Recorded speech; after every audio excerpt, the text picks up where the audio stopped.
পথ দুৰ্ঘটনা নে হত্যাৰ ৰহস্য ফাদিল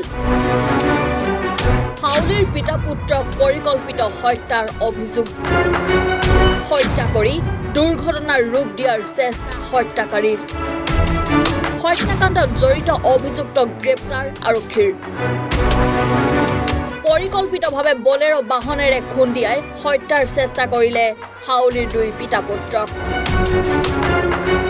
ভূমি বিবাদৰ পৰিণতিতে বুধবাৰে বৰপেটাৰ হাউলিত সংঘটিত হৈছিল পিতা পুত্ৰৰ নিশংস হত্যাকাণ্ড ঘটনাটো দুৰ্ঘটনাৰ ৰূপ দিব বিচাৰিছিল হত্যাকাৰীয়ে ইতিমধ্যে হত্যাকাণ্ডৰে জড়িত অভিযুক্তক গ্ৰেপ্তাৰ কৰিছে আৰক্ষীয়ে গ্ৰেপ্তাৰ কৰা দুই অভিযুক্ত হৈছে নুৰুল লস্কৰ আৰু নাজিব আলী ইতিমধ্যে হত্যাত ব্যৱহৃত বলেৰো বাহনখনৰ চালক মানোৱাৰ আলীকো ইতিমধ্যে আৰক্ষীয়ে গ্ৰেপ্তাৰ কৰিছে আৰক্ষীৰ জেৰাত দুই অভিযুক্তই বাক্সাৰ মৈৰাজাৰ গাঁৱৰ গাড়ী চালক মানোৱাৰ আলীক 20,000 টকাৰ বিনিময়ত সুপাৰি দিয়াৰ কথা স্বীকাৰ কৰিছে উল্লেখ্য যে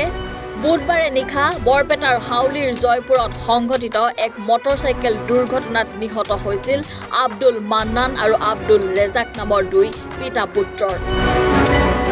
আৰক্ষীৰ আগত তিনি অভিযুক্তই স্বীকাৰ কৰা মতে বুধবাৰে নিশা হাউলি চহৰত থকা ফাৰ্নিচাৰ দোকান বন্ধ কৰি মটৰচাইকেলেৰে পুত্ৰ আব্দুল মান্নানৰ সৈতে পিতৃ আব্দুল ৰেজাক ঘৰলৈ গৈ থকা অৱস্থাত জয়পুৰত বলেৰো বাহনখনে পিছফালৰ পৰা প্ৰচণ্ড জোৰে খুন্দা মৰাৰ ফলত দুয়ো নিহত হয় আৰু পলায়ন কৰে বাহনখনৰ চালক থানাৰ অন্তৰ্গত জয়পুৰ গাঁৱত আব্দুল ৰেজাক আমাৰ হাউলি থানাৰ পৰা 500 মিটাৰ দূৰতে ফাৰ্নিচাৰ দোকান কৰে দোকান বন্ধ কৰি যাই থকা সময়ত বুলেৰো এখনে খুন্দাই তেওঁলোকক পৰিকল্পিতভাৱে হত্যা কৰিছে আৰু তেওঁলোকৰ এই অঞ্চলৰে মই যুৱক তেওঁলোকৰ বহু দিনৰে পৰাই মাটি বাৰী লৈ তেওঁলোকৰ মাজত কাজিয়া চলি আছে আমাৰ হাউলি থানাৰ আৰক্ষী ভাৰপ্ৰাপ্ত আৰক্ষী বিষয়া ডাঙৰীয়াও জানে গতিকে আমি তেতিয়াই দাবী কৰিছিলোঁ যে এইটো কোনো দুৰ্ঘটনা নহয় এটা এটা পৰিকল্পিত হত্যাকাণ্ড গতিকে আমি আমচুৰ পৰিয়ালৰ ফালৰ পৰা জিলা প্ৰশাসনক ধন্যবাদ জ্ঞাপন কৰিব বিচাৰিছোঁ তেওঁলোকে খৰতকীয়াকৈ এইবিলাক দোষীক যে গ্ৰেপ্তাৰ কৰিছে আৰু যি কেইজন জড়িত হল নুৰুল ইছলাম লস্কৰ আৰু তেওঁলোকৰ ভাই আৰু যিজন গাড়ী চলাইছিল যিজন বুলেৰো ড্ৰাইভাৰ মনোৱাৰ হুছেইন তেখেতৰ ঘৰ এই মৈৰাজাৰ তেখেতে ইয়াতে আহি ঘৰ বনাই আমি দাবী আমাৰ সন্দেহ হয় যে এই ল'ৰাজনে আগতে এনেকুৱা ঘটনা ঘটিছে তেখেতে 20,000 টকাৰ বিনিময়ত এনেকুৱা ঘটনা ঘটাইছে গতিকে আমি জিলা প্ৰশাসনক আপোনালোকৰ জৰিয়তে পুনৰবাৰ ধন্যবাদ জ্ঞাপন কৰিছোঁ লগতে তেওঁলোক জিলা প্ৰশাসন আহ্বান জনাব বিচাৰিছোঁ এইবিলাক দুষ্কৃতিকাৰীক ফাষ্ট ট্ৰেকৰ জৰিয়তে